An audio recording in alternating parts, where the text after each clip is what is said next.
우리 많은 사람들이 참 여행을 좋아합니다. 미국은 정말 땅이 크고 또 많은 관광지가 있습니다. 미국은 뉴욕과 시카고 같은 또 LA나 샌프란시스코 같은 세계적으로 알려진 유명한 도시가 있고 각 도시마다 사람들이 볼만한 랜드마크가 있습니다. 뿐만 아니라 미국은 또한 내셔널파크, 국립공원의 천국이라 말할 수 있을 정도로 아주 많은 국립공원들이 있습니다. 그래서 미국 국립공원들을 한번 방문하면 그의 웅대함과 또 엄청난 그런 경관으로 인하여 한국에서 경험하지 못한 놀라운 경치를 우리가 볼 수 있습니다.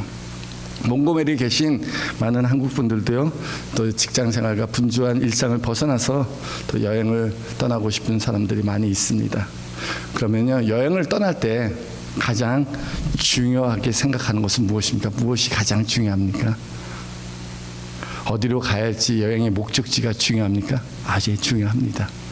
또 여행을 어떻게 떠나야 할지 여행 일정을 잡고 계획을 짜는 거, 그것도 참으로 중요하죠. 아니면 여행을 떠날 때 사용되는 비용이 어떻게 될까 계산하는 거, 그것도 여행을 떠나면서 중요한 것입니다. 날씨도 그렇고 환경도 그렇고 여러 가지 생각할 것들이 참 많습니다.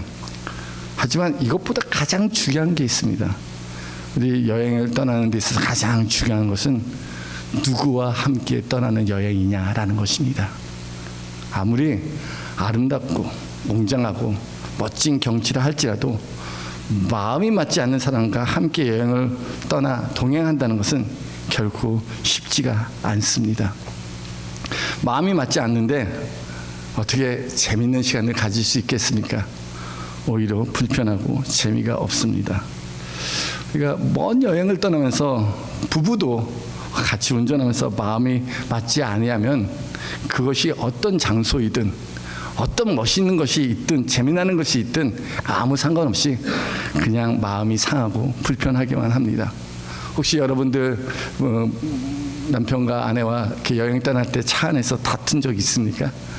그냥 평상시에 대화하지 않다가 또 오래간만에 대화를 하다 보니까 이런저런 이야기로 또 말다툼을 하게 될 때입니다. 아니 멀리 여행 와서 기쁘고 즐거운 시간을 가지려고 했는데 이렇게 또 다툼이 일어나면 이런 생각을 하게 됩니다. 아니 왜 이렇게 집을 떠나서 이렇게 이 고생을 하는지 원망과 불평이 나오게도 됩니다. 우리의 인생도 마찬가지입니다. 우리 인생은 태어나는 날과 죽는 날이 있습니다. 우리의 인생은 태어나서 죽을 때까지 어디에서 사는 것 그렇게 중요하지 않습니다. 뭐가 중요하냐면 누구와 함께 살아가느냐 참으로 중요합니다. 여러분 참 대단한 사람들입니다. 다 한국에서 태어나셨지만 지금 머나먼 이 태평양을 건너 미국에 와서 정착하여 이민자로 살아가고 있습니다. 그 살아가는 힘과 원동력이 어디에 있습니까? 그렇습니다. 사랑하는 가족과 함께 분명히 미국에 오셨을 것입니다. 사랑하는 아내가 있고 남편이 있고 자녀가 있고 사랑하는 사람들이 있었기에 이곳에서 또 살아가고 있습니다. 우리가 여행을 하면서 기쁘고 즐거운 시간을 갖기 원하는 것처럼 나와 함께 동행하는 사람들이 행복하며 또 우리 가정이 가화만사성 웃음꽃이 반발한 그런 행복한 가정이 되기를 우리가 모두 소망하고 있습니다. 우리 사랑하는 성도 여러분, 가정은 누가 만들었습니까? 가정은 남자 여자가 결혼해서 가정이 만들어진 것이 아닙니다.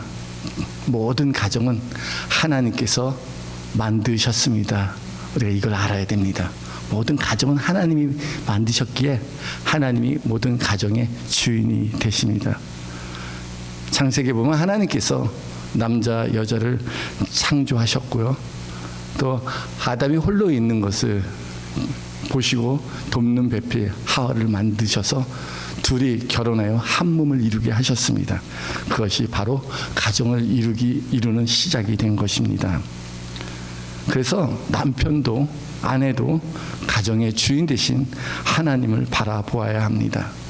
부부는 서로 마주 보는 것이 아닙니다.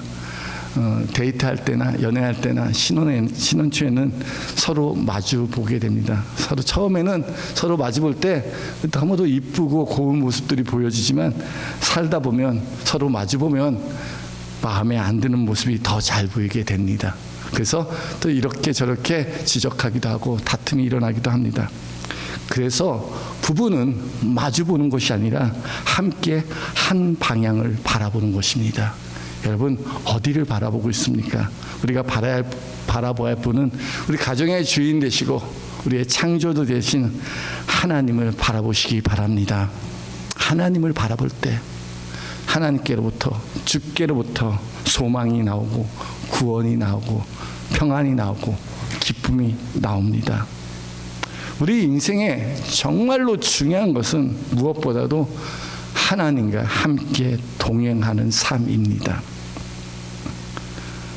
하나님과 동행하는 자는요, 어디로 가야 할지 인생의 방향을 잃고 방황하지 않습니다. 또 어디로 가야 될지 길을 찾을 필요가 없습니다. 왜냐하면 우리 인생의 길이 하나님께 있기 때문입니다. 주님은 내가 곧 길이요 진리요 생명이라고 말씀하셨습니다. 우리 인생의 소망이 하나님께 있습니다. 하나님께서 함께 하시는 자는 형통한 자입니다. 우리가 생각할 때는 형통한 자가 어떤 자인가, 모든 일이 성공하고 잘 되는 것이 형통하지만 사실은 성경은 그렇게 기록하고 있지 않습니다. 하나님이 그와 함께 하심으로 그가 형통한 자가 되었더라라고 성경은 이렇게 말합니다. 그 말씀이 참 잘 기록된 것이 바로 요셉입니다. 사실 요셉은요, 야곱 아버지 밑에서 자랄 때 색동옷도 입고 특별 대우도 받고 그때가 아마 요셉이 참 행복할 때였습니다. 근데 오히려 하나님께서 요셉과 함께하게 된 그 순간은요, 요셉이 형들에게 죽을 뻔하다가 애굽의 노예로 팔려갈 그때였습니다. 우리가 생각할 때는 인생이 망한 것 같고, 내 인생이 어떻게 땅바닥까지 떨어지고 이렇게 힘들까라고 생각할 그때 성경은 이렇게 기록합니다. 하나님이 요셉과 함께 하심으로 그가 형통한 자가 되었더라. 아니, 노예로 팔렸는데, 지금 너무너무 힘든데, 형님한테 버림받고 가정에서 버림받았는데, 그런데 하나님께서 요셉과 함께 하심으로 그가 형통한 자가 되었다고 기록하고 있습니다. 뿐만 아니라 그가 노예로서 주인에게 충성을 다하기 위해서 열심히 살았는데 보디발의 아내의 유혹에 의해서 억울하게 누명을 쓰고 감옥에 갇히게 되었습니다. 그동안 열심히 살았어요. 좌절하지 않고 포기하지 않고 너무너무 열심히 충성되게 살았던 요셉의 삶 속에 너무 억울하게 누명을 쓰고 감옥에 갇힌 것입니다. 그럼에도 불구하고 성경은 감옥에 갇혀 있는 요셉에게 하나님이 저와 함께 하심으로 그가 형통한 자가 되었다고 말씀하고 있습니다. 정말 형통한 자가 어떤 사람입니까? 그렇습니다. 하나님이 함께하는 자가 형통한 자입니다. 우리 옆 사람 한번 인사할까요? 당신은 하나님이 함께하신 자입니다. 한 번 더 인사해요. 당신은 형통한 자입니다. 그렇습니다. 우리가 삶이 형통하다는 것은 우리가 환경과 상황이 있지 않고 누구와 함께 있느냐에 따라서 형통이냐 불통이냐가 결정이 됩니다. 모든 인생에는 죽는 날과 사는 날, 태어난 날과 죽는 날이 있습니다. 시작이 있으면 끝이 있습니다. 우리의 인생에도 분명한 인생의 목적지가 있습니다. 그것은 우리가 이 땅에 살면서 하나님과 동행하다가 주님의 인도함을 받고 천국에 들어가는 것입니다. 오늘 본문에 소개하는 에녹은 이 땅에서 죽음을 피한 자입니다. 당시 에녹의 시대는 당시 사람들의 수명이 평균 900세를 살았습니다. 900년이라는 긴 세월을 살았습니다. 에녹 역시도 아주 평범한 인생을 살았습니다. 에녹에게는 뭐 특별한 그런 극적인 사건도 없고 특이한 사건도 없습니다. 에녹의 어떤 영웅적인 업적도 없었고요. 그냥 단순하고 심플한 삶을 살았습니다. 그런데 24절에 보니까요, 에녹이 하나님과 동행하더니 하나님이 그를 데려가심으로 세상에 있지 아니하였더라라고 기록하고 있습니다. 에녹은요, 하나님과 동행하는 삶, 아주 단순하지만 하나님과 동행하는 삶을 살다가 하나님께서 그를 데려가심으로 세상에 있지 아니하였다고 말씀하십니다. 그는 죽음을 보지 않고 바로 하나님 나라에 들어간 사람입니다. 에녹에 대해서 히브리서 11장 5절에도 이렇게 기록하고 있습니다. 믿음으로 에녹은 죽음을 보지 않고 옮겨졌으니 하나님이 그를 옮기심으로 다시 보이지 아니하였느니라. 그가 옮겨지기 전에 하나님을 기쁘시게 하는 자라 증거를 받았느니라. 지금 에녹은요, 이 땅에 살면서 하나님과 동행하고 하나님을 기쁘시게 하는 자로서 인정을 받았습니다. 그렇다면요, 에녹이 도대체 어떠한 삶을 살았기에 죽음을 보지 않고 하나님이 데려가셨을까요? 에녹은 너무너무 지극하고 평범한 우리네와 같은 삶을 살았습니다. 태어나고 자녀를 기르며 하나님과 동행하다가 365세를 살고 죽었더라, 이렇게 단순하게 기록하고 있습니다. 그렇게 특별한 일을 믿음으로 엄청난 어떤 업적을 남기지 않았음에도 불구하고 하나님을 기쁘시게 하는 자라 인정을 받는 에녹의 삶을 통해서 오늘 우리 가운데 크신 은혜가 있기를 원합니다. 첫 번째, 에녹은 하나님과 동행하는 에녹은 주님을 신뢰하는 자였습니다. 주님을 믿고 신뢰하는 자입니다. 신뢰라는 것은 믿고 맡기는 것이 신뢰입니다. 내가 믿고 맡깁니다. 여러분의 귀중품은 어디에다 맡겨요? 신뢰할 수 있는 사람에게 맡기죠. 여러분이 가장 소중한 것들을 낯선 사람들에게 모르는 사람에게 맡기지는 않습니다. 신뢰할 만한 곳에 여러분의 가장 소중한 것을 맡깁니다. 제가 한국에 있을 때 대중 목욕탕이 있어요. 대중 목욕탕에 가면요, 이 앞에 프론트 데스크에 이렇게 글이 써 있습니다. 귀중품은 데스크에 맡기시기 바랍니다. 그 밑에 꼭 이런 글씨가 써 있어요. 맡기지 않는 물건은 책임지지 않습니다. 또 당신이 귀하다고 생각하면 맡기시고, 맡기지 않는 물건에 대해서는 자기들도 책임지지 않겠다는 것입니다. 여러분이 가장 소중하게 여기는 것을 어디에다 맡기십니까? 누구에게 그것을 맡기십니까? 여러분이 가장 소중하게 생각하는 건 무엇입니까? 여러분이 지금까지 했던 일입니까? 아니면 지금까지 모은 그런 물질입니까? 아니면 함께하는 가족입니까? 자녀이며 남편이며 아내입니까? 여러분이 정말 가장 소중하게 생각하는 것이 바로 무엇입니까? 여러분이 가장 소중하게 생각하는 것은 바로 여러분 자신입니다. 여러분 자신을 가장 소중하게 생각합니다. 아닙니다. 저는 제 자신에 대해서 별로 소중하게 생각하지 않아요. 저는 저보다 저희 가족을 더 소중하게 생각합니다 라고 말하는 사람도 있을 수 있습니다. 그러나 여러분, 혹시 단체 사진 찍으면 제일 먼저 누구부터 확인해요? 남편부터 확인해요? 자녀부터 확인해요? 여러분, 단체 사진 딱 찍으면요, 먼저 내가 어떻게 나왔는가부터 확인해요. 내가 어떻게 나왔냐. 그래서 내가 눈을 감고 있거나 찡그렸으면 그 사진이 안 찾아요. 내가 중요해요. 내가. 그리고 나서 내 사랑하는 가족들도 보고, 어떻게 나나 보고, 자녀들도 보게 됩니다. 여러분 한 분 한 분은 얼마나 소중한지 몰라요. 여러분이 생각하는 것보다 여러분 정말 존귀한 자입니다. 그렇다면 여러분의 인생을 누구한테 맡길까요? 여러분의 인생을 누구를 의지하면서 살아갈 수 있겠습니까? 우리가 살면서 때로는 아내가 남편을 의지할 때도 있습니다. 그런데요, 남편을 의지하고 살아보니까요, 마음에 상처만 받을 때가 참 많아요. 역시 사람은 의지할 사람이 아니구나. 자녀를 의지합니까? 아니라니까요. 자녀 의지하면요, 또 상처받고 힘들어요. 우리가 부모를 의지할 수 없습니다. 어린 자녀나 그렇죠. 우리가 살면서 부모를 의지하면서 살아가는 사람 거의 없습니다. 여러분 자신을 누구를 의지하며 누구 앞에 누구에게 여러분을 맡기겠습니까? 인생의 최고로 안전하시고 강하시고 능력 있고 신실하시고 신뢰할 수 있는 전능하신 하나님께 여러분의 인생을 믿음으로 맡기시기 바랍니다. 우리가 신뢰할 수 없는 사람과 결코 동행할 수 없습니다. 하나님과 동행하기 위해서는요, 여러분 하나님을 믿고 신뢰해야 합니다. 그런데 우리가 하나님을 신뢰하는 것이 참 연약해요. 잘 맡기지 못해요. 내 생각에 있는 염려조차도 잘 내려놓지 못할 때가 많습니다. 왜 그렇을까요? 하나님을 온전히 신뢰하지 못하는 이유는, 내 인생을 하나님께 온전히 맡기지 못하는 이유는 사실 하나님에 대해서 잘 모르기 때문입니다. 하나님을 잘 몰라요. 아는 것 같지만 모르고, 또 성경에서 배운 것 같지만 하나님이 누구신지 잘 모르기 때문에 믿지도 못해요.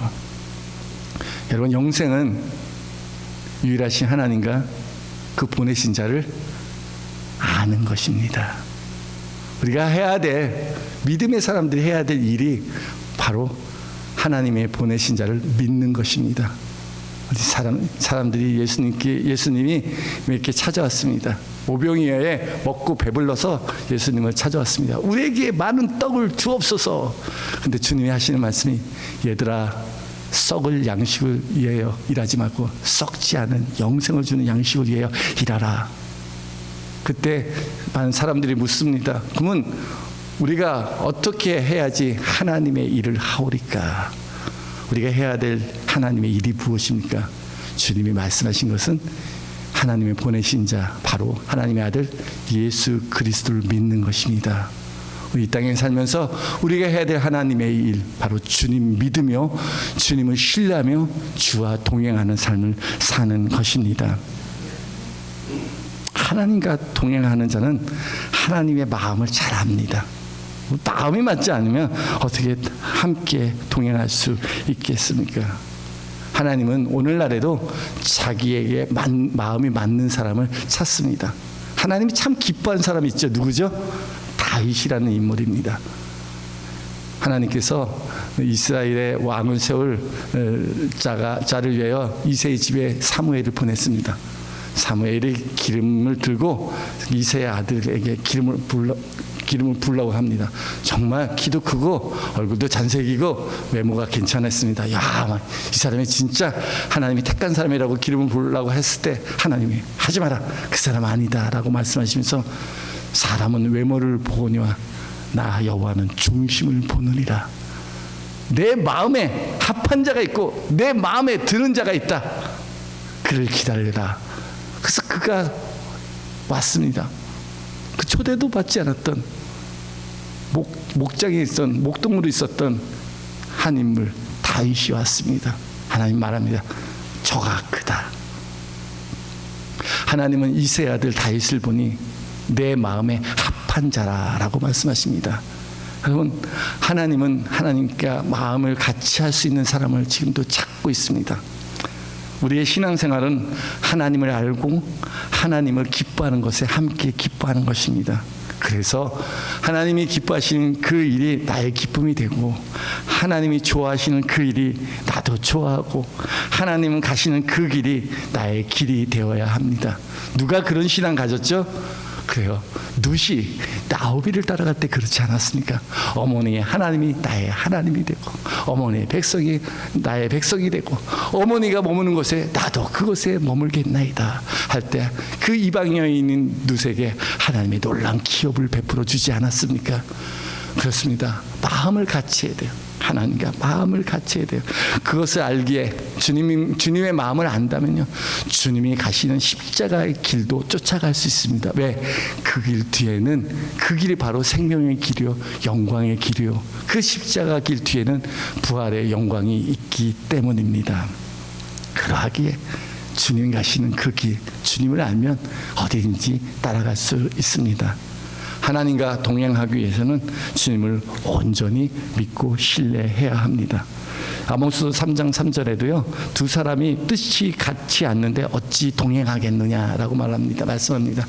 두 사람이 뜻이 같지 않고 마음이 맞지 않으면 어떻게 함께 동행할 수 있겠습니까?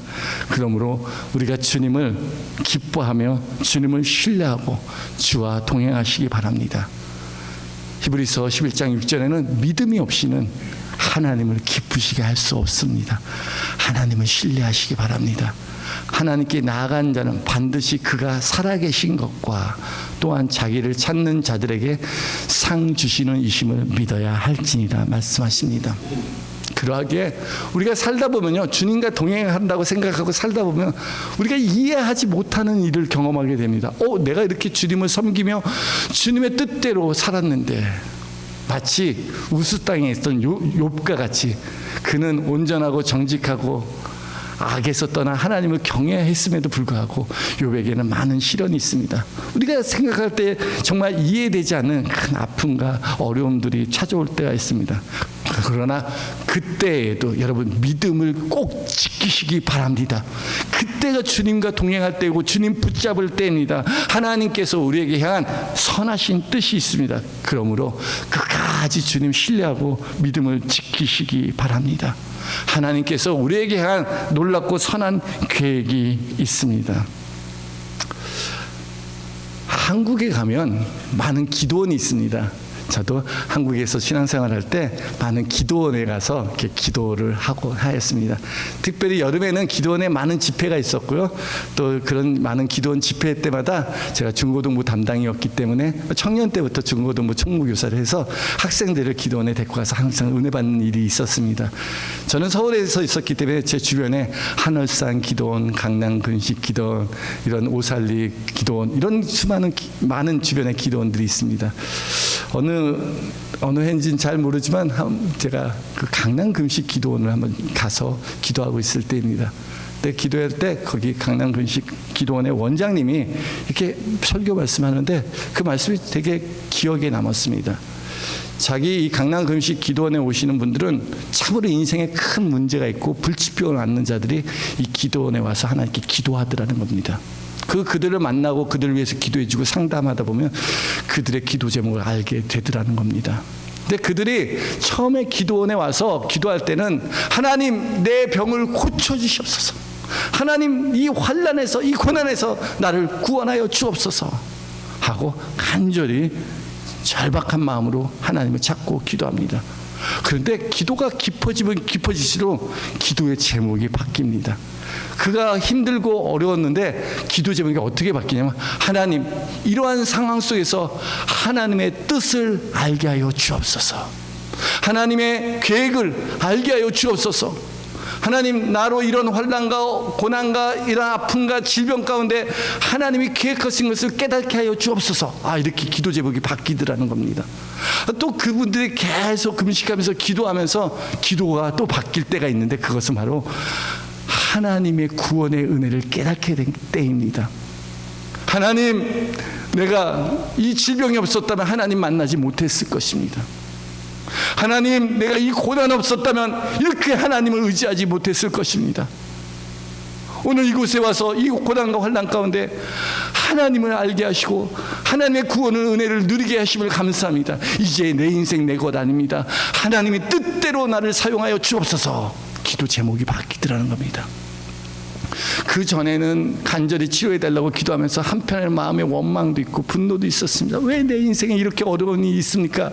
하나님 섭섭합니다라고 기도했던 그자가 이제 하나님의 뜻을 깨닫고 자기 생각을 내려놓게 되었을 때 오히려 하나님께 감사와 찬양을 드리며 하나님의 뜻대로 살게 하옵소서라고 고백할 때, 그때 기적이 일어나더라는 겁니다.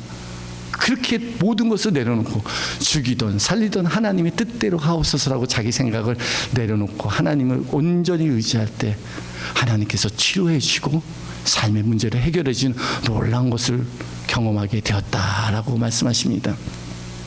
그러므로 우리가 하나님과 동행하기 위해서, 하나님을 믿고 하나님을 알고 하나님을 신뢰하기 위해서 우리에게도 반드시 기도의 시간을 가져야 합니다. 하나님의 뜻을 알기 위해서 우리는 분명히 하나님과 친밀한 영적인 만남이 있는 묵상하는 시간, 말씀을 묵상하는 시간을 가져야 됩니다. 만일 우리가 경건의 시간을 갖지 않는다면 하나님의 뜻을 알지도 못하고 또 알지도 못하기 때문에 믿지도 못하고, 믿지 못하니 의심도 생기고 또 세상 염려와 근심으로 하나님을 떠나게 됩니다.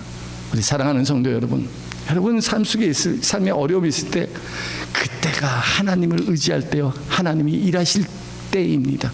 더욱 하나님을 의지하세요. 그리고 내 생각을 내려놓고 하나님의 생각으로 우리의 마음을 바꾸시기 바랍니다. 하나님과 동행하는 자는 끝까지 주님을 신뢰하고 나의 뜻을 하나님의 뜻에 맞추는 자입니다. 두 번째, 하나님과 동행하는 자는 주님을 경외하는 자입니다. 하나님을 경외하는 자가 바로 주와 동행하는 자입니다. 에녹이요, 주님과 동행하기 시작할 때 바로 그때가 무드셀라를 낳을 때입니다. 21절에 보니까 에녹이 65세에 무드셀라를 낳았고 이렇게 기록하고 있습니다. 몇 세에? 65세에 무드셀라를 낳았습니다. 22절 보니까 무드셀라를 낳은 후 300년을 하나님과 동행하며 자녀를 낳았으며 라고 기록하고 있습니다. 그러니까 에녹에게 있어서 그 인생의 전환점을 맞이했던 순간은 바로 무드셀라를 낳았을 때입니다. 그의 나이 65세 무드셀라를 낳았을 때, 그때 에녹의 삶의 전환점, 인생의 터닝 포인트를 경험하게 되었습니다. 그리고 무드셀라를 낳은 후에 300년 동안 하나님과 동행하였더라라고 성경은 기록하고 있습니다. 그렇다면요, 에녹이 무드셀라를 낳을 때 무슨 일이 있었을까요? 우리는 성경에 기록되지 않으니까 잘 모릅니다. 분명히 어떤 일이 있어서 그가 삶이 변화되어 하나님과 동행하는 삶을 살았는데 무드셀라를 낳은 그 순간이었다는 것입니다. 구약 성경은요, 자기의 자녀의 이름을 지을 때 그때의 상황과 환경에 따라서 이름을 짓습니다. 그러니까 그때 상황이 어떠냐에 따라서 그 이름을 짓습니다. 그것이 잘 나타난 것이 야곱의 아들들 아니겠습니까? 하나님과 더 가까이 하기 위해서, 하나님 이루신 일을 찬양하기 위해서, 하나님과 더 연합하기 위해서. 그래서 그 아들들의 이름들을 지었던 것처럼 에녹 역시도 무드셀라가 있을 때 그 이름을 무드셀라가 지은 분명한 이유와 목적이 있다는 것입니다. 무드셀라라는 뜻은요, 창을 던지는 자, 창에게 찔림을 받는 자라는 뜻을 갖고 있습니다. 그러니까 에녹에게 있어 무드셀라가 태어날 때 에녹은 창에게 찔림을 받거나 창이 던져지는 사건을 경험하게 된 것입니다. 얼마나 힘들고 아팠겠습니까? 뭔가 인생의 삶을 바꿀 수밖에 없는 그런 큰 심판을 깨닫게 된 것입니다. 아, 이렇게 큰 인생의 심판이 있구나. 무드셀라는요, 성경에 가장 오래 산 사람입니다. 우리 성경 퀴즈 하면 성경에 가장 오래 산 사람은 누굽니까? 라고 보통 주일학교에서 성경 퀴즈 합니다. 그러면 그 사람 이름이 누구죠? 무드셀라입니다. 무드셀라 정말 오랫동안 살았습니다. 혹시 아십니까? 성경에서 오래 산 무드셀라가 몇 년 동안 살았는지 아세요? 969세. 그래요. 무드셀라는 정말 969세, 성경에서 가장 오랫동안 거의 1000년이라는 오랜 세월을 살아왔습니다. 왜 그렇습니까? 무드셀라는 노아의 할아버지입니다. 노아의 할아버지인데요, 이 무드셀라가 죽은 그 해에 바로 홍수 심판이 일어났습니다. 무드셀라가 죽은 그 해에 홍수 심판이 일어났다는 것은 무드셀라를 통해서 에녹은 하나님의 심판이 임할 거에 대해서 하나님이 에녹을 통해서 계시하셨던 것입니다. 그래서 에녹을 선지자 중에 하나로 우리는 알고 있습니다. 유다서 1장 14절에 보니까 아담의 7세손 에녹이 이 사람들에 대하여도 예언하였다라고 말씀하십니다. 하나님 이 사람들에 대해서 예언했습니다. 이 범죄하는 자들. 예, 그래서 주님께서 권능으로 임하실 때 경건치 아니하는 자의 경건치 아니하는 행위와 그 경건치 아니하는 자들의 그런 하나님을 거슬려 완악한 말들에 대해서 심판하시고 그 죄에 대해서 정죄하실 거라라고 기록하고 있습니다. 에녹이 그 무드셀라를 낳았을 때 분명히 에녹에게는 하나님의 심판이, 이 죄악된 세상, 가인의 길을 쫓아가며 하나님을 떠나 살아갔던 이 죄악된 세상에 반드시 하나님의 심판이 있을 거라는 말씀을 받았던 것입니다. 하지만 하나님은 아무도 멸망하지 않기를 원합니다. 모두 다 구원받기를 원합니다. 그래서 하나님은 오래 참으셨어요. 에녹의 나이가 969세, 오랫동안 살아있는 것은 하나님께서 한 영혼이라도 죽게 돌아오기를 간절히 원하셨기 때문이었습니다. 베드로후서는 천년이 하루 같고 하루가 천년 같으신 이 한 가지를 잊지 말라고 말씀하십니다. 왜냐하면 베드로후서 3장 9절에 보니까 주의 약속은 어떤 이들이 더디다고 생각하는 것 같이 더딘 것이 아니요 오직 주께서는 너희에 대하여 오래 참으사 아무도 멸망하지 아니하고 다 회개하기를 이르기를 원하시는도다. 하나님 우리에 대해서 오래 참으시고 바로바로 진노하지 않고 심판하지 않는 이유는 그들이 하나님의 말씀, 에녹 같은 선지자 오늘 주의 말씀을 듣고 회개하여 멸망에 이르지 않기를 원하시기 때문에 하나님께서는 우리에 대해서 오래 참고 계십니다. 그래서 우리가 알아야 될 하나님은 지금도 살아계신 하나님이 되십니다.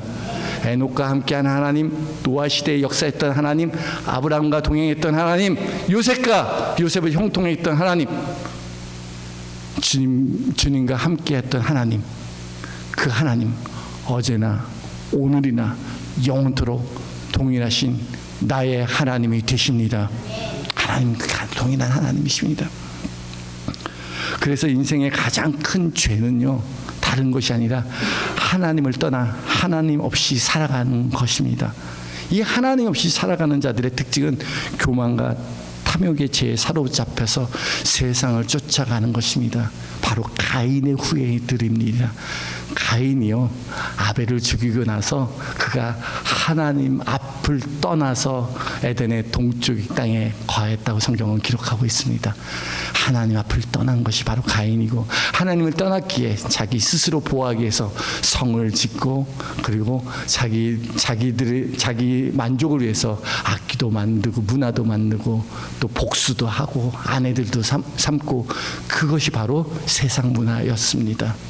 하나님은 우리가 하나님을 떠나 가인의 후예로 살아가는 것이 아니라 우리의 삶이 너무너무 심플하고 단순하고 그냥 사는 것처럼 우리가 하나님 신뢰하고 믿고 하나님을 경외하며 우리가 태어나고 또 자녀를 낳고 주와 동행하다가 하나님 부르실 때까지 살아가기를 하나님 원하십니다. 그러기 위해서는 우리 하나님을 전적으로 신뢰하고 주님께 우리 인생을 맡겨 버립시다. 또 하나님을 경외합시다. 왜 그런지 아시죠? 우리의 인생은 반드시 인생이 끝나는 날에 심판대 앞에 서게 됩니다. 히브리서 9장 27절에 보니까 한 번 죽는 것은 사람에게 정하신 일이요 그 후에는 심판이 있습니다. 하나님은 아무도 멸망치 않고 아무도 지옥 가기를 원치 않으셔서 하나님이 이처럼 우리를 사랑하여 독생자를 보내주셨습니다. 누구든지 예수를 믿는 자는 영생을 얻고 심판에 이르지 않습니다. 예수님도요 요한복음 5장 24절에 보니까 내가 진실로 너희에게 이르노니 내 말을 듣고 또 나 보내신 이를 믿는 자는 영생을 얻었고 심판에 이르지 아니하나니 사망에서 생명으로 옮겼느니라. 그래요. 우리가 심판에 이르지 아니하고 우리가 생명 가운데 살아갈 수 있는 것은 우리 주 예수 그리스도의 은혜입니다. 우리 주님 믿고 신뢰합시다. 예수 믿는 자는 심판받지 않고 사망에서 생명으로 옮김을 받습니다. 우리가 이 땅에 살면서 우리가 꼭 지켜야 될 것들이 참 많이 있습니다. 근데 우리가 이 땅에 살면서 꼭 지켜야 할 사람의 본분이 무엇입니까? 우리가 꼭 기억해야 될 사람의 본분이 무엇입니까? 전도서는 솔로몬이 지은 지혜의 서입니다.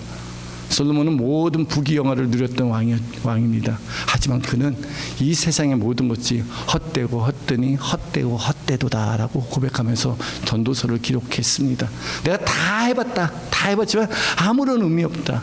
이 땅에 살면서 우리가 이 젊은 날에 창조주 하나님을 기억하라 말씀하시면서 전도서 12장 마지막 절 12장 13절에 보니까요 이래 결국을 다 들었으니 하나님을 경외하고 그의 명령들을 지킬지어다. 이것이 모든 사람의 본분이니라. 여러분 우리가 이 땅에 살면서 우리가 꼭 해야 될 것이 있다면 하나님을 경외하고 하나님을 믿고 신뢰하는 것입니다. 믿고 순종하는 것입니다. 왜 그렇습니까? 14절, 그게 마지막 구절인데요. 하나님은 모든 행위와 모든 은밀한 일을 선악간 심판하시느니라. 여러분, 하나님 심판이 있습니다. 그래서 아무도 하나님 멸망치 않기 위해서 하나님을 경외하고 하나님이 보내신 자 선지자들의 음성을 듣고 우리 주 예수 그리스도를 영접하게 하나님은 원하십니다. 그래서 하나님을 경외하는 자는 하나님의 주권을 믿는 자입니다. 여러분, 하나님이 우리를 다스리고 우리를 주관하신 만왕의 왕, 만군의 주가 되심을 믿습니까? 내가 그냥 살지 않습니다. 하나님 우리를 다스리고 우리의 삶을 인도하여 주십니다. 그러므로 우리 인생의 최고의 지혜는 하나님을 경외하는 것입니다. 하나님을 경외하는 것이 바로 지혜의 근본이고 거룩한 자를 아는 것이 바로 명철입니다. 모든 것을 다 가져도 하나님이 없으면 아무 소용없는 인생이 되지만, 모든 것을 다 잃어버린다 할지라도, 정말 주님과 함께 십자가의 길을 갈지라도 하나님과 동행하면 하나님께서 그 인생을 역전시켜 주십니다.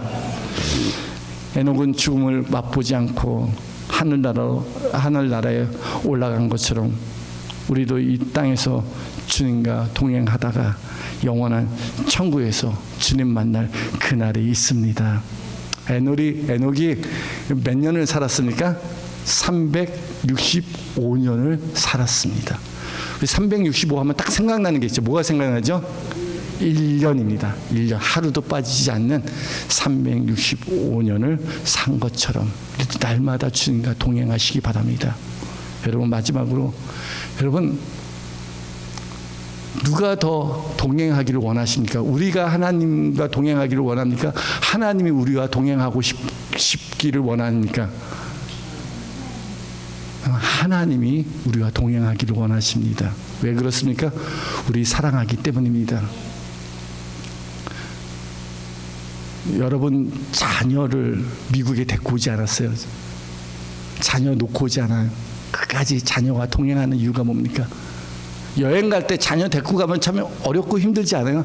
자녀 뒤치작거리하고 먹을 것도 사줘야 되고 또 잘 챙겨주고 케어해줘야 되고. 그런데 자녀 놓고 가지 않고 자녀 꼭 데리고 가고 자녀에게 좋은 것을 보여주고 싶어 합니다. 왜 그렇습니까?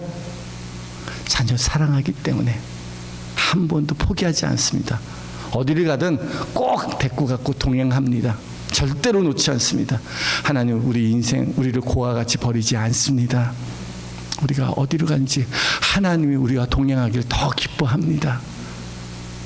우리는 잘 몰라요. 하나님이 나와 함께하는 걸. 우리 자녀들 차 타고 갈 때 언제가 어디까지 가 맨날 그렇게 질문할 때가 참 많습니다.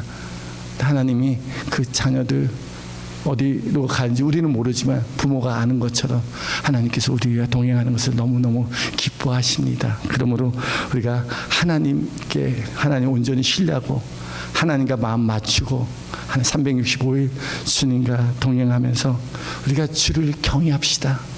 주를 우리가 인정하시고 주께 감사하시고 주님이 나를 다스린다는 것을 알고 우리가 주님 앞에 늘 감사와 찬양을 드리는 우리 열린교회 성도가 되기를 주님의 이름으로 축원합니다.